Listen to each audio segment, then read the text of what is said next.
All right, everybody, I'm really excited to have on Alexandria DeVito today. She is amazing. We're going to talk about her book, That 9 Months is Not Enough. So she's an author, but she's also a functional nutritionist who specializes in fertility and preconception health. She's the founder and CEO of Poplin. She's the first pre-pregnancy wellness. It's the first pre-pregnancy wellness company, and she holds an MBA from Harvard Business School, a master's degree in nutrition, and has extensive training as a doula, a yoga teacher, and a personal trainer. When I was reading through your bio, I'm like, this lady's amazing. Like you've accomplished so much. And I know your passion just really lies with fertility, and it's such a huge issue these days. So I'm really excited to dive into all of these topics with you. So thank you so much for coming on the podcast. Oh, thank you so much for having me. I'm so excited to dive in with you as well. It's great to meet a kindred spirit. Yes. Well, I love that you did doula work. What made you interested in that? Well, it's actually through fertility work. I realized that, a lot of people were struggling to conceive, and I really wanted to have more picture of the entire journey. And so I spent a lot of time on the fertility side. But then I also was having clients that were coming back with secondary infertility, and they were sharing experiences about their births and maybe things not going the way that they wanted. And I started to realize that a lot of birth interventions actually start in not only pregnancy, but in the preconception period. And Yeah. so, if we want to avoid certain birth interventions, it's predicated on being able to have a healthy pregnancy. And a healthy pregnancy often starts in the preconception period. So, I was really fascinated to understand the linkages between fertility, pregnancy, birth, and then, eventually postpartum. And they're really, really profound. And it was going through the doula training work that I fully understood all of the linkages and the trade-offs and how so much of this starts even earlier than we anticipate.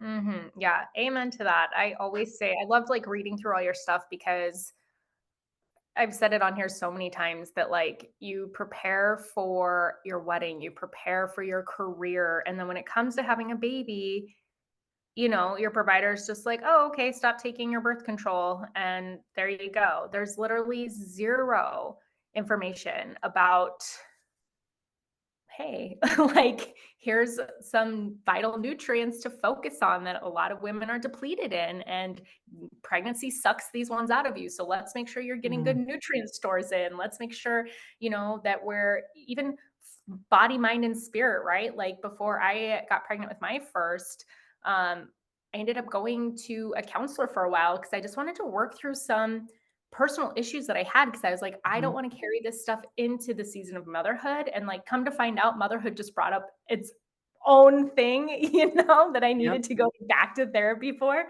But I just wanted to like deal with other things. And I had experienced loss as well. And just not, there's like no information unless you're actively in this world and looking for it. And it's such a disservice, like not setting couples up for success. And so I love the work that you're doing, and I'm really, really excited to dive into it with you. I'd love to start with just talking a little bit about your book, because you mentioned that reproductive anxiety is on the rise. Mhm. um, I'd love for you to talk about what that is and what are reasons maybe why it's so much worse now than, let's say, like our parents' generation. Yeah. So reproductive anxiety is essentially a result of the variance between the level of importance of having children, which is very high for most people, and the level of control we've been told we have over having children, which is low. And so when you have high importance, low control situations, that often leads to anxiety because we want it so bad, but we feel as though there's nothing that we can do to affect the outcome. And that's what's been happening with reproductive anxiety. And I think it's real and it's rising. And I think it's from a couple of factors. Certainly infertility statistics are rising and people are aware of them. And even if they're aware of them in the abstract, I think more and more people are also having experiences where a friend, a family member, a colleague is struggling with getting pregnant, and there's more dialogue about it today. And so people get concerned, well, could that be me? Mhm. And so I think there's that piece of it. I think there's another piece of it, which I'm sure we'll get into, which is that people are having children later in life. And we've been told this story that, once we turn, I don't know, take your pick, 30, 35, we turn into a pumpkin. Too bad, so sad for us, right? That is the narrative. Mhm. And it's not data backed, it's not true, but that's what a lot of females are walking around thinking. And so if you think Yeah. you turn into a pumpkin at some predetermined age and there's nothing that you can do about it, of course, that would be anxiety inducing. So, what I hope to offer is hope, which is that there's so much that we can do to modify our reproductive health, and that age isn't the only variable that affects our fertility. There's so many other things that affect our fertility that are within our control. Right, right. I love that you said that age isn't the only variability because it is one, but the weight that we put on it and the way that we make people feel about it is insane. Like I remember being pregnant with my second because I had my first, I think I was 33, and then my second I turned 35 while I was pregnant and I had her literally a month later. But because I had just turned 35, their recommendations changed Hmm. on just even what to do at the end of pregnancy. Hmm. And I'm like, this is insane.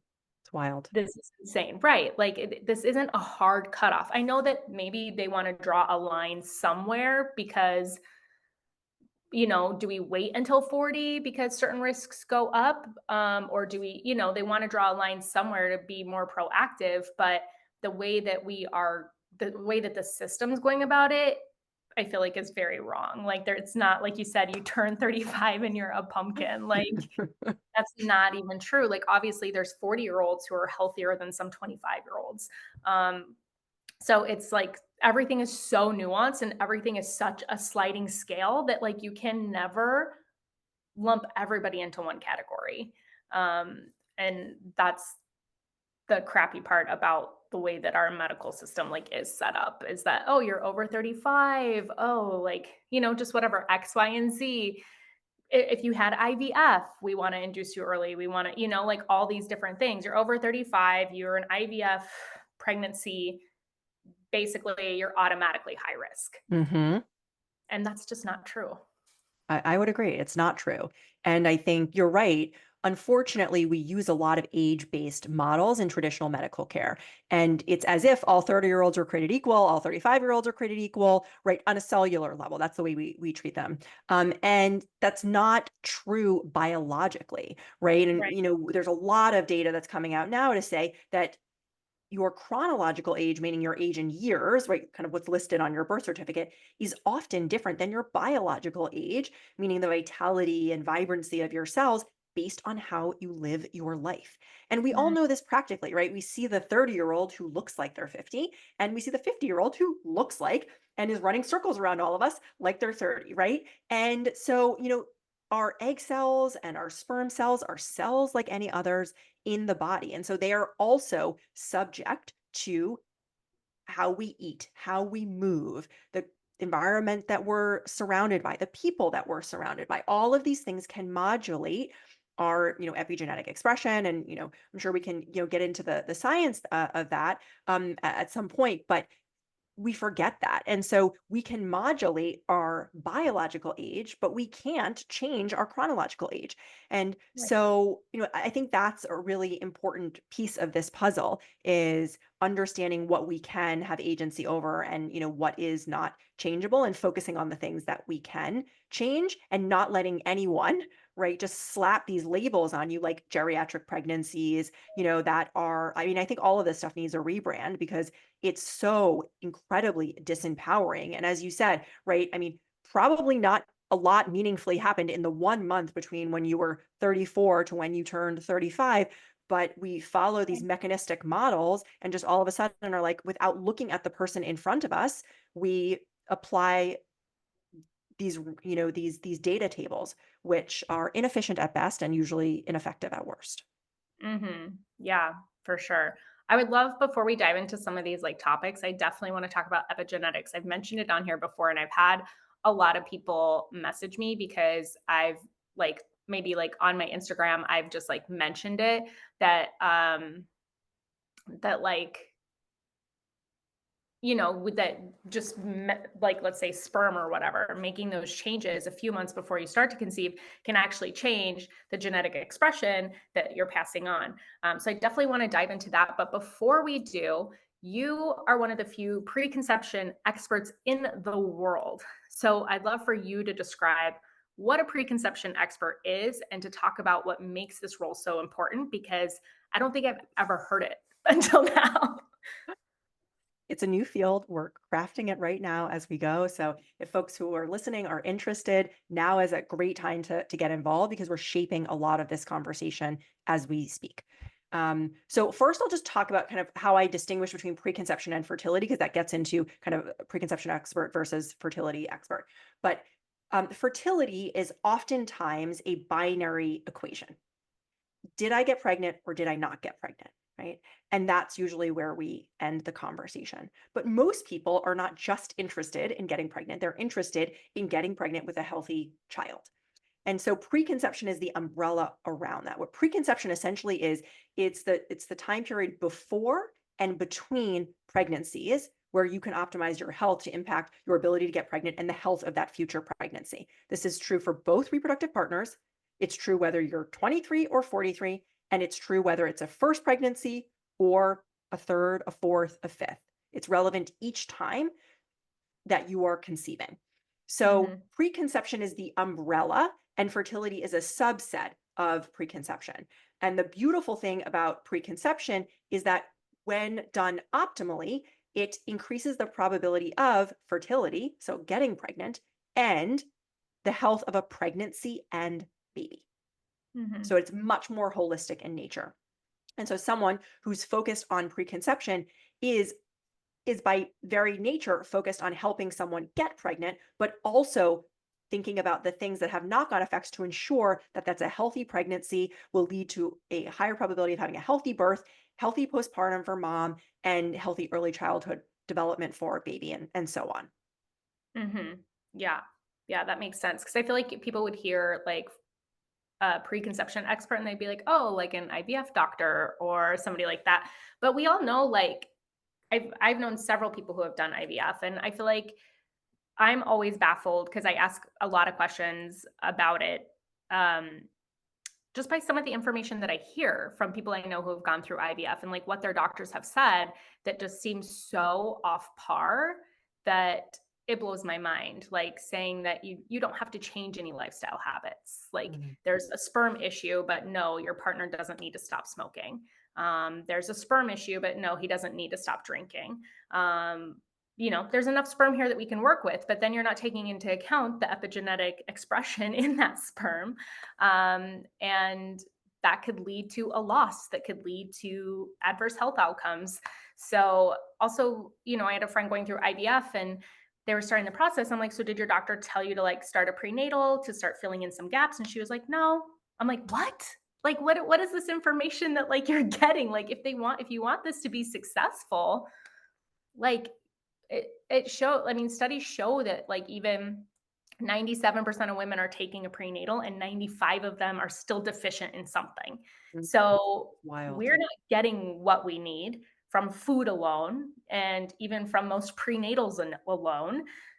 But to tell you that you don't need to do anything just seems wild to me, because you're paying thousands of dollars to make this work, and you want it to work. So why are you not getting any guidance Mhm. around nutrition? And there are some great, amazing IVF doctors that do pair it and do great with that. But from what I've heard from a lot of friends who have gone through the process, they've gotten zero guidance on any of that. Why do you think that is? Well, it's I find it disappointing as well. And I also, I think I have compassion for the providers in this equation too, because I think that if we just look at these medical models as, doctors have been trained, they're given two tools in their toolkit. And the tools are medications and procedures. That's what Hmm. they got. So Yeah. if your problem can be addressed well with medications or procedures, then going through the traditional medical model can be a great option. And it's particularly true for any sort of acute care setting. However, most chronic issues, and infertility is, we can get into this. It's a symptom. It's not really a diagnosis. So it's also a chronic condition. In my book, it's not best addressed with medications and procedures usually, or oftentimes it needs to be augmented if you are going to go that route. And so I think it's just a matter of the providers not having other tools in their toolkit, such as nutrition, such as stress management, right? Such as, managing environmental toxin load and detoxification, right? A lot of the things that that are part of pregnancy preparation if we're doing it optimally. And so Mhm. I think a lot of times their hands are tied. They don't, have the time to spend, and then they also just don't have the tools in their toolkit, and they think that what they are saying is true, I think, in most cases, but they're not staying up to date with a lot of the latest science. And there's plenty of data that suggests that smoking impacts sperm quality, right? I mean, there's not really a debate about that. Egg quality as well. So same thing with alcohol. It's dose dependent. So kind of the more alcohol that is consumed, the longer the time to pregnancy is usually what the data is suggesting. So everyone gets to decide their own trade-offs for themselves. But I do think, as you said, it's doing people a disservice not to talk about what the data says and then let people decide on their own what the risk benefit analysis is that they want to do. Mhm. Yeah, well, I mean, even with the alcohol thing, and there's studies that show that when the male is drinking a lot, you're more likely to have a baby with a congenital heart defect. And it's like nobody's being counseled on this. Like they're worried about the person carrying the child. Hmm. We get tons of comments about the amount of weight we're gaining and like what's going on there, which I don't subscribe to that either. I think everybody's body is so different. Healthy weight on somebody looks different than healthy weight on somebody else. Um, and those parameters I feel like can be very damaging when you don't fall into them. Um, but nobody's, when you're like, I'm ready to conceive, they're not like, okay, let's talk about your partner's health. Like Hmm. nobody ever asks that, like, does he drink a lot? Does he smoke a lot? What do you guys typically eat at home? Like, there's nothing like that. It's take a prenatal, any prenatal's fine, good luck. And so I'd love for you to kind of talk about maybe things. Obviously, you wrote 9 months isn't enough. We need some preconception guidelines. What would you say is kind of like that ideal time frame to start preparing before trying to conceive? So usually I recommend to think about preparing to conceive in the same way that we think about preparing for a wedding. The average engagement time is 15 months in the US. I looked this up. So that's a good gauge, right? So about a year. There's no such thing as too early, right? And so, especially if you are managing chronic health conditions, you've been on hormonal birth control for a bunch of years, if you haven't been prioritizing your health in the way that you would like to in this next period of time, these are all things that might indicate you might want to give yourselves an even wider berth. And as you mentioned, this is true for both reproductive partners. And part of the reason for that is because of the length of time for a sperm development cycle and egg maturation cycle. So sperm development is about 3 months, and sperm are constantly being developed. And then egg maturation is about a year, but the last 3 to 4 months is when that egg is most susceptible positively and negatively to environmental influences. So the foods that you're eating and the toxins, the all the inputs that are in and around you. And so you may need several of these egg and sperm development cycles to get to a state where you say, I'm in the state of health that I would like to now pass on to a child. And this gets to, what we were talking about on kind of the epigenetics front, which is your health status when you conceive sets the stage for your child's health. So the healthier that you are when you conceive, the better foundation you set for your child's lifelong health. Well, why is that? Because egg and sperm contain DNA with both genetic and epigenetic material. And what we're now finding, and the science is evolving on this every day, is that environmental exposures lead to heritable, meaning between the generations, epigenetic changes. And what we're seeing is that epigenetic memory is being passed down through generations, like the DNA itself, and it can affect things as diverse as the risk of high blood sugar, the risk of obesity, cognitive development, susceptibility to stress, right? And even some of the things that you were talking about, there's so many things that we're now seeing are causing heritable epigenetic changes that are then passed on to our children and set the lifelong trajectory of their health. Mm, yeah, that's so interesting. I feel like, okay, so let me break this down a little bit for the epigenetics. Let me Yeah. see if I'm getting this right. So, I mean, there's certain DNA that we're going to pass down, such as like, I have brownish eyes, my husband has greenish eyes, we both have blue eyes in our family, like that type of DNA, like what our kids are going to look like. But as far as like health goes, there's certain things, but then there's also certain things based on like our lifestyle that we potentially have the power to change, like what we're passing down. So even like Hmm. breaking generational patterns. So like let's say that obesity does run in your family, but you are not eating like your family always does. Like I remember growing up always being told like this runs in my family, this didn't runs in my family. And I'm like, but does it, or are you just continuing the habits? Like you eat like your Hmm. parents ate. They ate like Hmm. their parents ate. So of course everybody has heart disease, like Hmm. things like that. So, but there are some things that we have. There's certain like hemochromatosis, for example, is something that runs in my family. My dad has it. Um, some of his siblings have it. My sister has it. I don't think I do. But I don't know for sure. But so there's like certain, that's like an iron thing where you overproduce iron. So there's certain things that like can be passed down. But as far as like maybe like some life or long repercussions, we can change it based on like how long we're taking to prepare ourselves to get pregnant. Yeah. Yeah. So I think there's a lot in there that you just described, and I think it's helpful.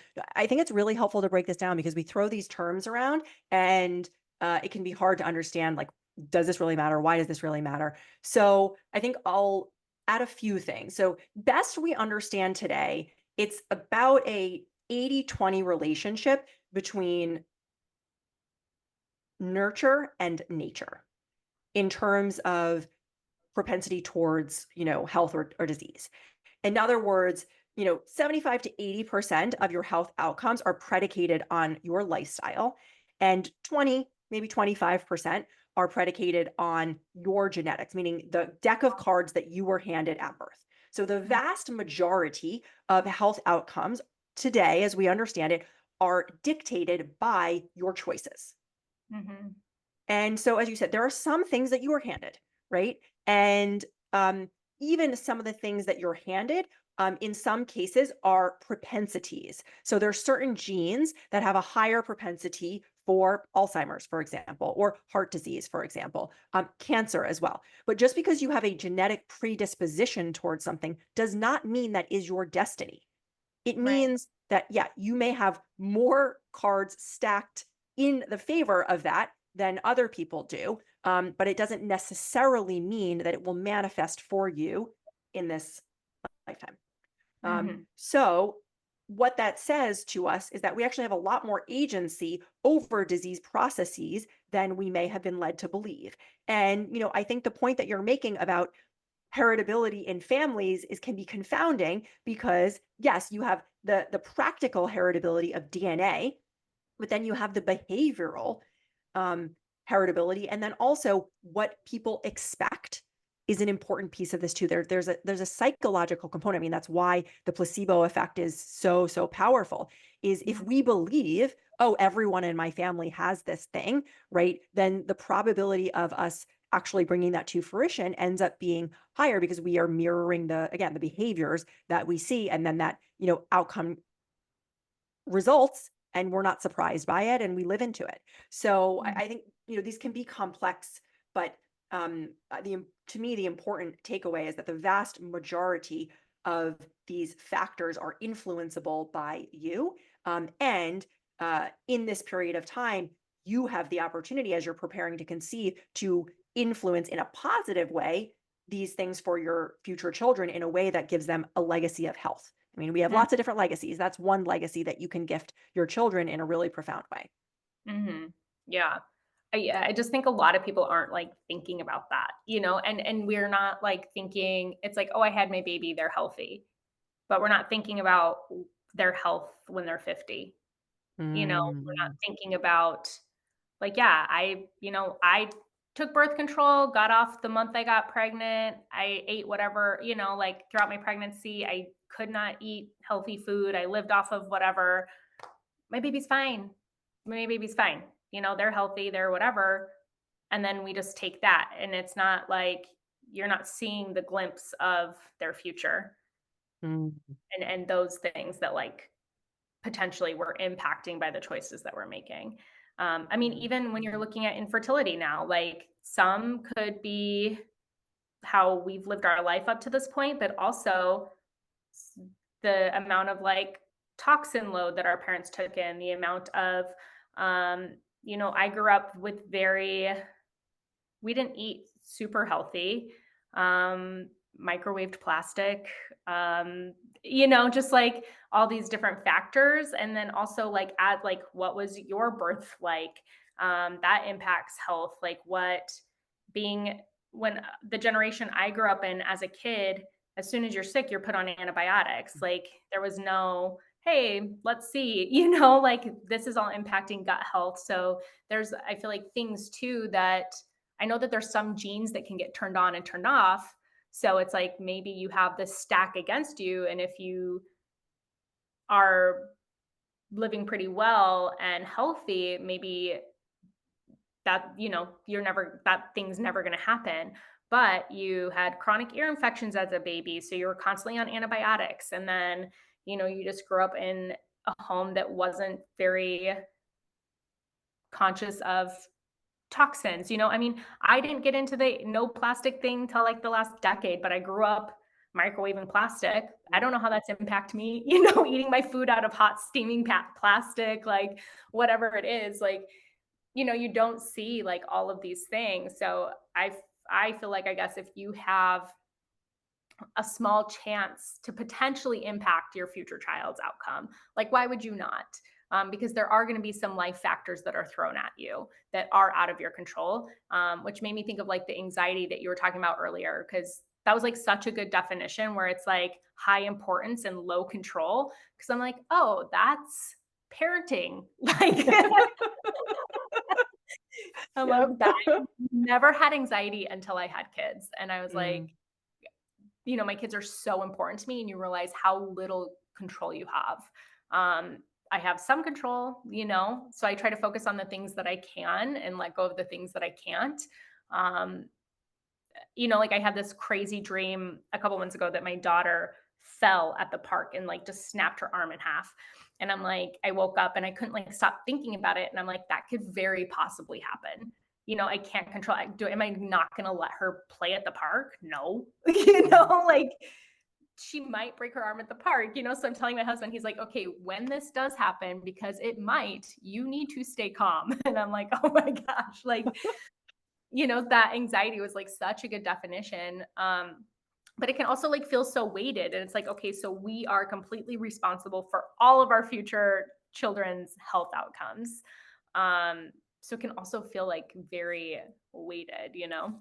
For sure. It's a balance. And I try to present it in a balanced way, but I know sometimes I can be pretty intense about it. And so, I acknowledge that. And I think, what I hope is that I'm giving people informed consent, which is like if you don't know the options on the menu, then you don't know what's available to you. And if you don't know the science, right, then you can't make the best choices for you and your family. And so I think it's really important because we haven't talked about a lot of these things. Nobody even knows in many cases that what they're doing in the year or so leading up to getting pregnant can impact the lifelong trajectory of health for their child, right? And so I think it doesn't behoove people not to tell them that. And I also think it doesn't behoove people to bludgeon them over the head with that because that also causes so much stress.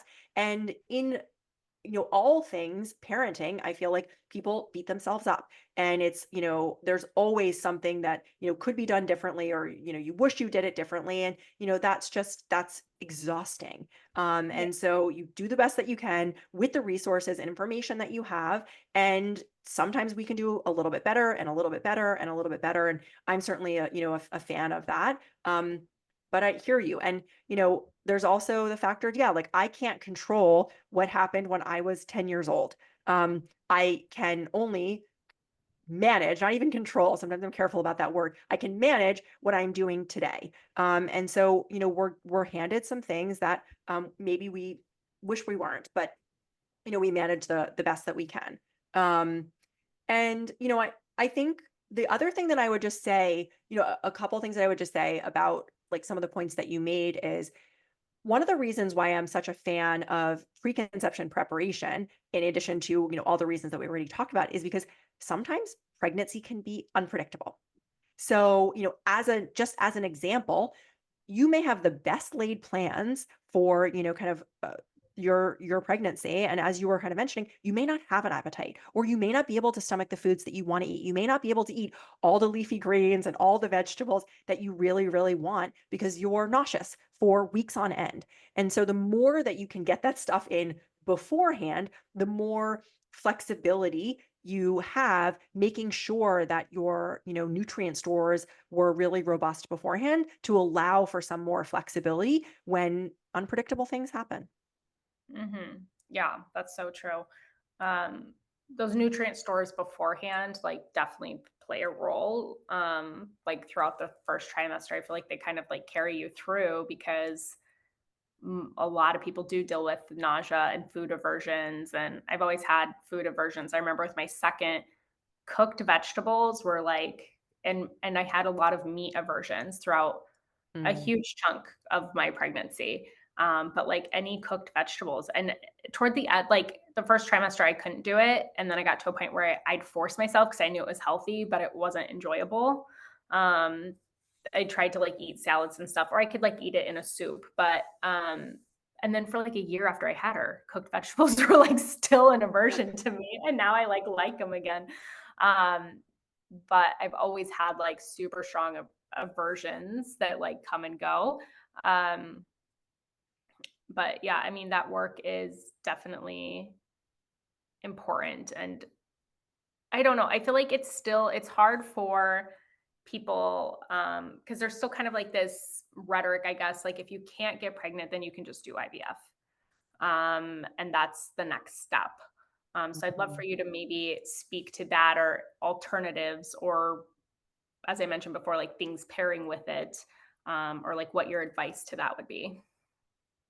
Yeah. So, well, first of all, if people out there are listening and are struggling with fertility, my heart goes out to you. I know it's not an easy journey, and it's a brave walk to walk.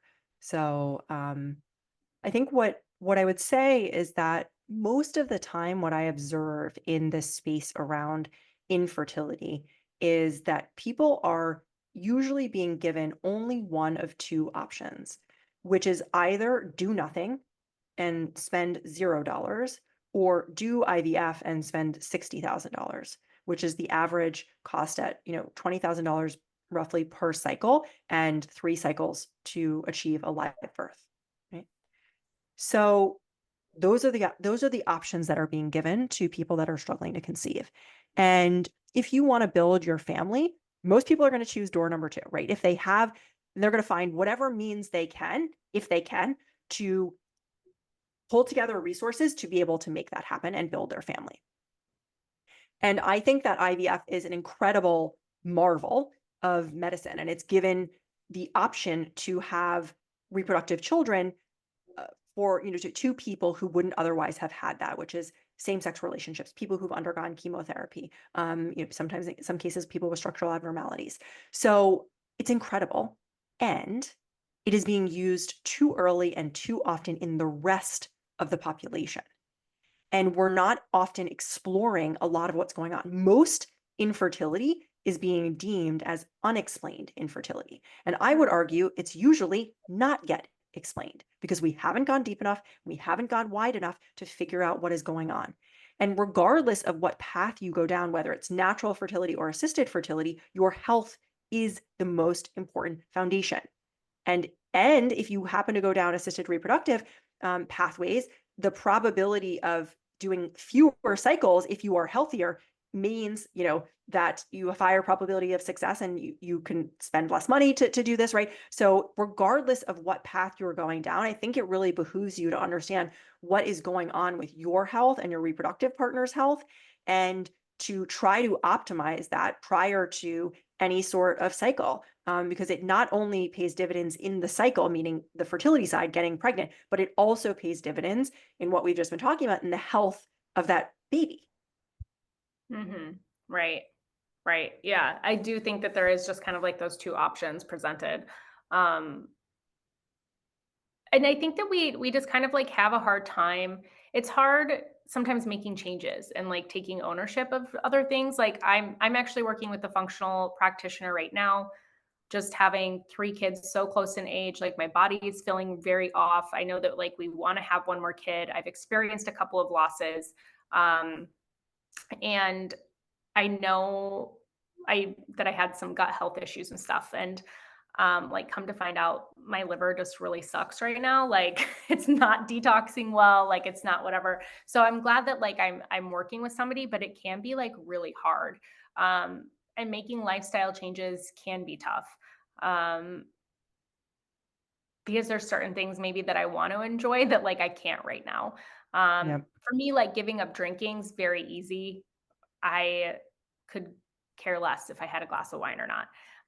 So that's like one thing with like, to support my liver would be, hey, don't drink. And other people might have a really hard time being like, well, that's how I unwind at the end of the day. It's just one glass of wine. Like it's hard to take responsibility sometimes and to make these changes. Because I also just think there's something like generationally like going on that Mm. people they have just a really hard time taking ownership. Like you see that in like some of the upcoming Mm. generation just with like work ethic. So like we know a lot of people, this is like kind of a big bunny trail, but like we know a lot of people who like own businesses, who like they employ high school kids to kids in their early 20s who just like don't show up for shifts and don't care. They no call, they no show. They they're on sports teams and they just don't come to practices, and nobody's holding anybody accountable, Hmm. and nobody wants to like take responsibility. And I think, some of that is some generational healing that like parents have tried to do, like maybe their parents put so much on them, so they're trying not to put stuff on their kids, and they're helicopter parenting, trying to fix all of their kids' problems and control their environments. And now you're out in the world and you have to take responsibility for yourself. Like we were dealt a deck of cards. You might have these cards stacked against you that you may need IVF assistance. You may need help because of things you were born with, and then because of environmental factors you grew up in, you might need help. And then there's that, well, I'm not willing to change anything. And so we're going to go this route, which I think is unfortunate because those lifestyle changes do have an impact.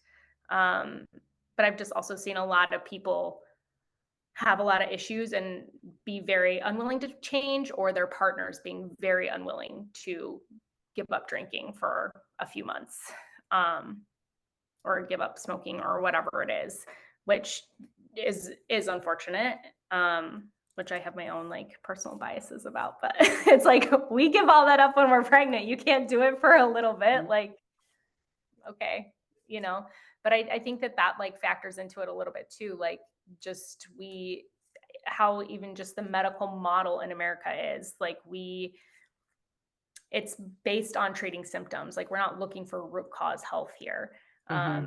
Oh well, I'm just going to go to a doctor and get a pill for this, instead of like, maybe there's some lifestyle changes I should make. And we see that in like our parents' generation of just, getting a prescription instead of changing the way that they eat and moving their body a little bit. And just like those old patterns that like we're stuck in, of being the fad dieting, which our parents' generation was huge on.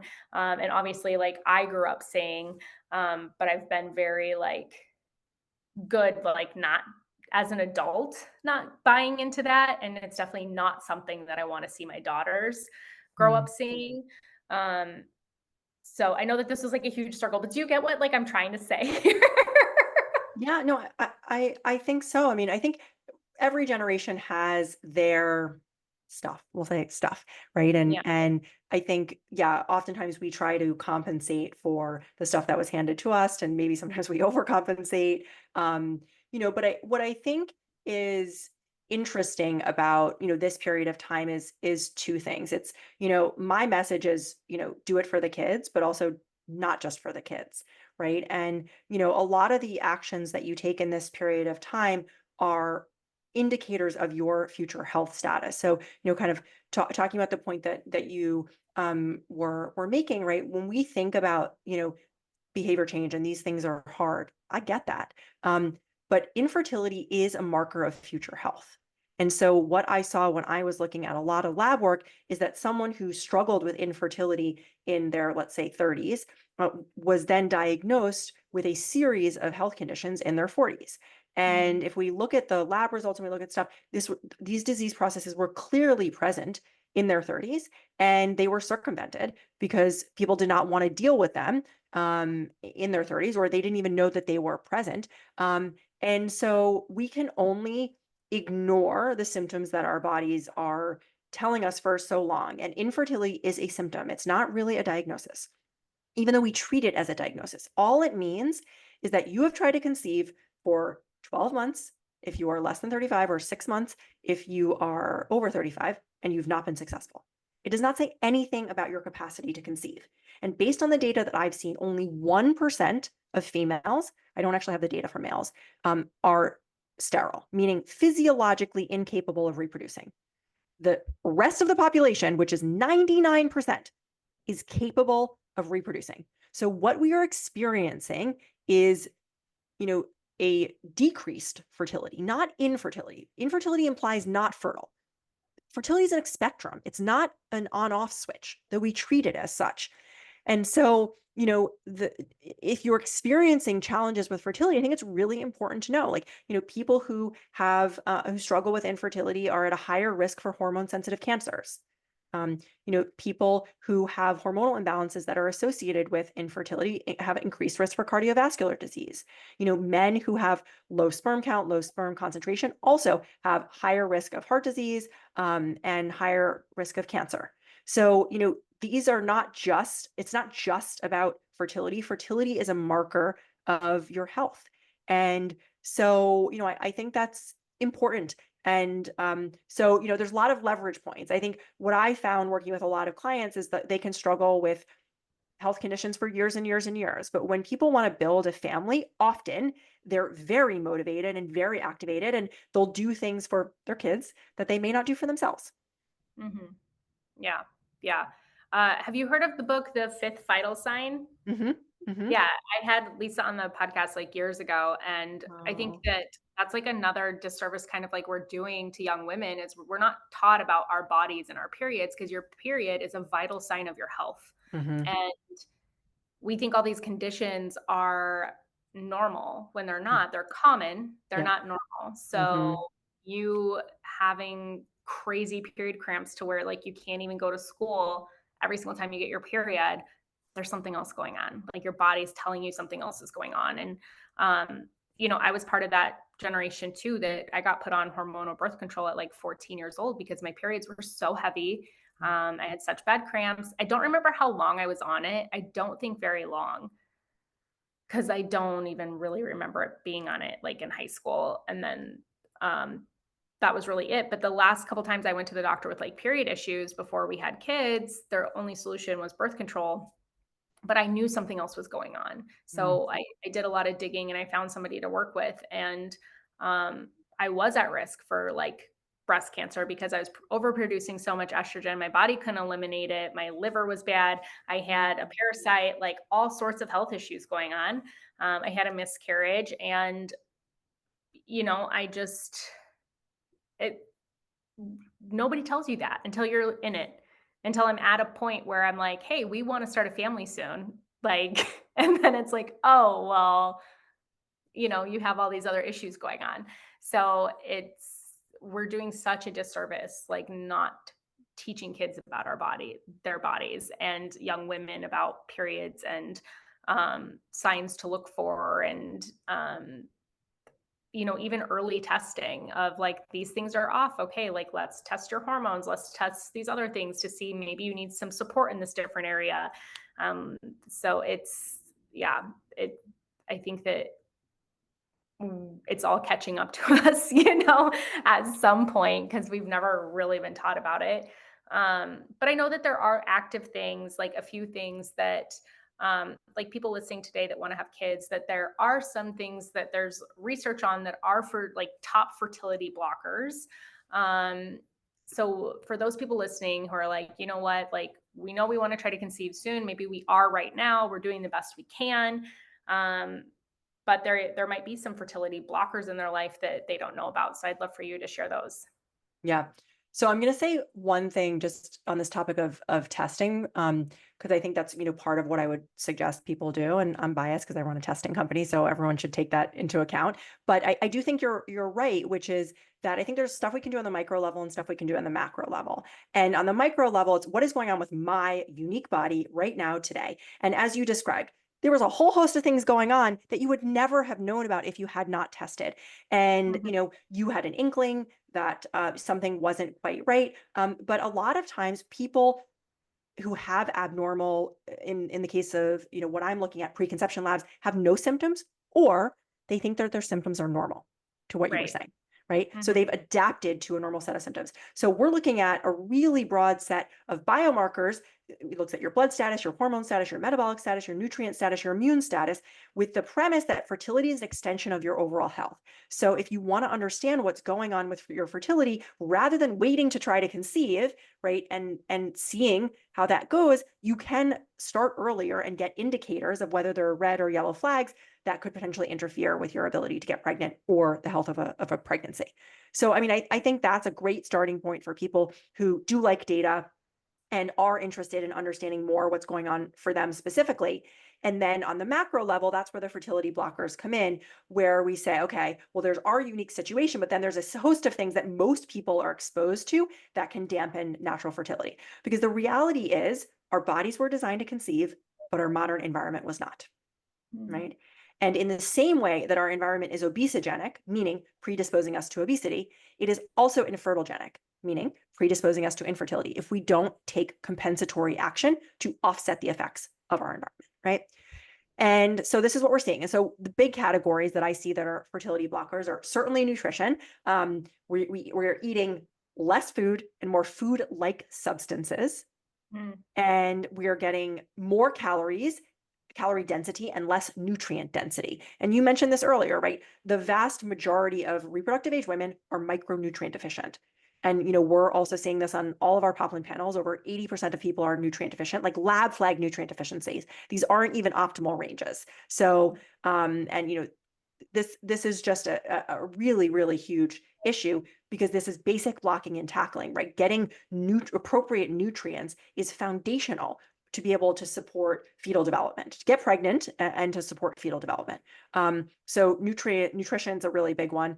You also talked about environmental toxins. That's a big one, right? We're getting exposed to through air, water, personal care products, home care products, and our bodies detoxify. They do it naturally, but they were never designed to deal with the volume and pace of chemicals that are coming at us as they are today. And so we have tens of thousands of chemicals that have been introduced, in just the last couple of decades, and they're stacked one on top of the other. And our bodies just, don't know what to do with that. And many of them have been classified as endocrine disrupting chemicals, meaning they do exactly what they sound like.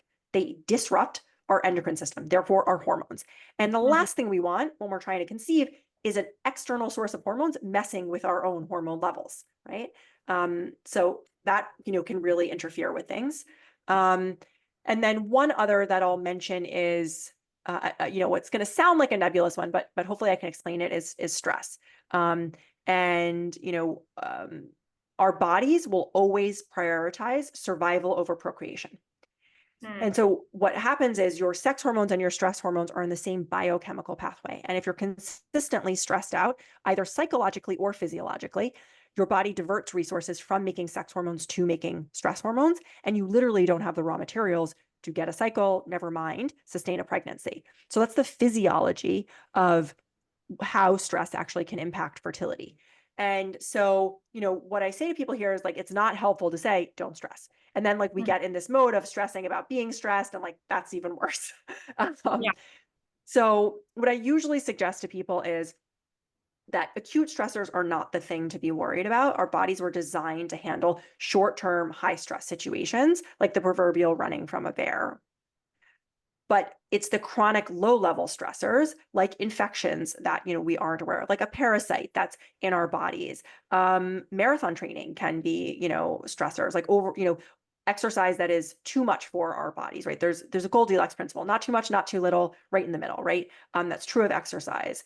um, and many other things. So what we want to do is any chronic stressor that we can eliminate, we want to eliminate it. And for anything that we can't eliminate, like a job or a house, we want to upgrade it to a point where it's just a little bit better. And so it's not as much of a source of chronic stress for us. Mhm. Yeah. The underlying infections thing is so interesting. I've been with some of my levels that came back, it like indicates that I'm very like my immune system's like not great right now. I was getting chronic like styes in my eye. Mm, And it basically like I know that I'm very deficient in vitamin A right now. My copper levels are through the roof, like all sorts of stuff like saying that my estrogen, my immune system, like prone to infection. But there's sneaky things that like people don't think about sometimes. And I think just from like doing interviews and like meeting people, like even an old root canal can have like an underlying infection that mm, is causing stress in your body that we're never taught these things, like nobody would say, maybe it's your root canal, like we're just like not thinking about that or just I've been reading more into like breast plant illness and things like that there's underlying things that we might not know is happening, and you literally have to like research every single thing to know it all, but like giving your body support and making it as healthy of an environment, it can drive out infection. It can, help with these other things. It's not then using all of its resources on this one thing because you've gotten to like a better homeostasis place of where you're not like completely draining everything to that one like resource. So it's pretty crazy like trying to figure it all out sometimes. So that's why I love that you have like a company that like does these labs, because if you're trying to figure everything out on your own, because even like through lab work, you can figure out maybe something else is going on. You can be like, okay, like we've mhm, worked on these nutrient levels, we worked on this, something, we're missing something. And you can like mhm. find that missing piece instead of trying to figure it all out on your own. Um, which again, you can't figure it out on your own, this last year, I'll share like a quick, this last year, maybe I haven't had a cavity in over a decade. But a little over a year ago, I could feel an old filling coming loose. So I went to my dentist and he had to keep injecting me. Like it kept hurting. And I'm like, I can feel it. I can feel it. He's like, it's really deep, but it never felt the same afterwards. And so I ended up going somewhere else. I found a naturopathic dentist here, and they do that like thermo thing. Mm, Um, and they could see that there was inflammation. So what I've actually been doing is getting ozone shots. And I've been like working with, she told me, she's like, eat a lot of asparagus, take spirulina, like gentle detoxing. So I'm still breastfeeding. And I'm every 6 weeks, I'm getting ozone shots. And it actually started feeling like way better. And like, I never would have known that this was like an option if it wasn't. I actually have a friend who works at this dentist place. So she's a that is dentist and so she cool. just I'm like, I want to find a homeopathic dentist. And she was like, oh, you can check out this place. And I was like, oh my gosh. But like, I never would have figured that out on my own, um, and hopefully it's doing it because I don't want to have to get a root canal or have something more invasive happen. But the way that she was even describing it is like a lot of people, like when they drill, they're spreading back. Your tooth is full of all these tiny tubes and they're pushing bacteria actually back into everywhere else. They're not cleaning it out. And so it is such a huge breeding ground for infections, like just in our mouths. And like, you wouldn't think about that, you know? So it's like, but again, like doing blood work and having other things pop up and being like, okay, we're working on all these things, we're seeing this changes, but not quite what we want. Like, what are we missing? What else is underlying that we can look at? So I'd love for you, you said all the things that like your company tests for. Can you just like share like a little bit more about your company? Like, do you test men as well, or is it just women? Do you give consultations? Um, how does all that work? Yes. Well, you better believe that we test men as well. Yeah, okay. Right. So what I say on this one is that biology doesn't care about our cultural construct that fertility is a female problem. It's Mhm. literally a 50-50 biological equation. So we test both female and male reproductive partners.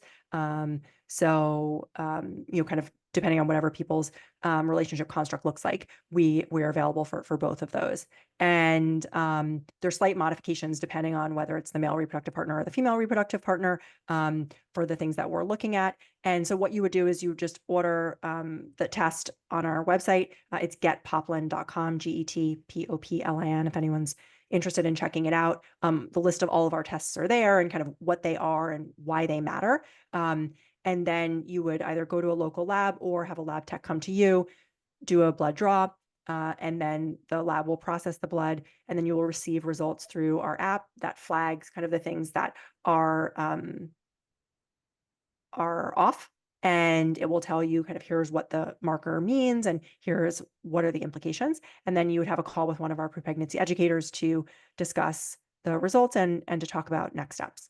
So the idea is really to just give you so much more insight into your health as you start this journey of trying to conceive. And so we work with people who are preparing to conceive. We work with people who are currently struggling to conceive. We work with people who've had miscarriages, and even folks who are thinking about egg freezing and want to understand the state of their health going into that procedure as well. So it's a wide swath, and again, it's also first time parents, second time parents who really just want to understand their preconception health and where there's opportunities to improve it.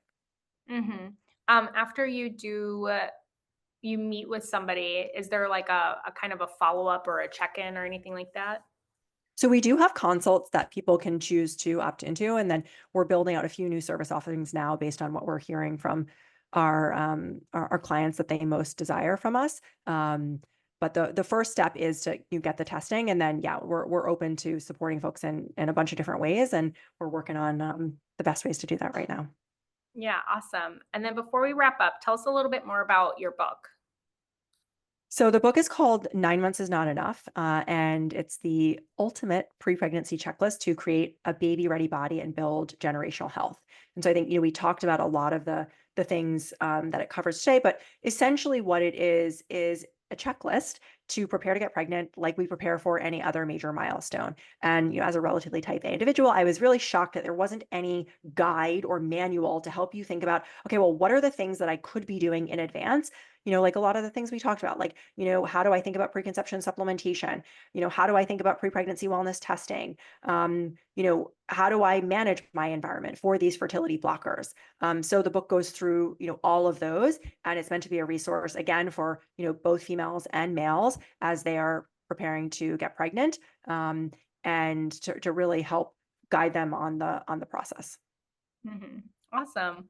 Well, thank you so much for sharing that. I will leave all of the links in the show notes, so it'll be really easy for people to find you, to get your book, to work with your company. Uh, I'm I want more people to hear about this. I want people to hear about the preconception stage because it can feel so frustrating, like when you're just, okay, I'm ready to have a baby now, and there wasn't any foundation laid beforehand, and it's harder than you expected. So even going into it, making these health changes, then at least if you do need help, then it's like, okay, I know that I've taken these steps. So I'm doing everything that I can to make this be successful. So I'll include all of that in the show notes. I just want to thank you so much for your time, your energy, and your expertise with us today, Alexandria. Oh, thank you so much for having me and the incredible conversation.